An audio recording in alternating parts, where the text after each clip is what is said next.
வெண்பருத்தி நூலெடுத்து வாய் வெடிச்ச பூவெடுத்து நான் அணிஞ்சிட தொடுத்து வச்ச நடினமான மாலை இது.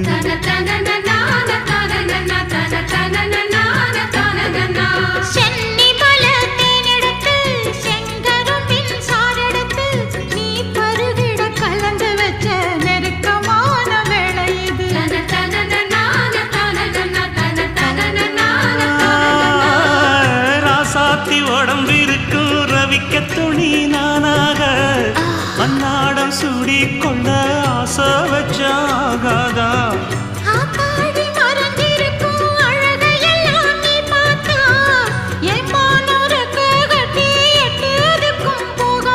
அடிச்சி சக்கரையே எட்டி நீயும் நிக்கிறையே நான் ஏங்கி ஏங்கி பார்க்கிற போறாங்க.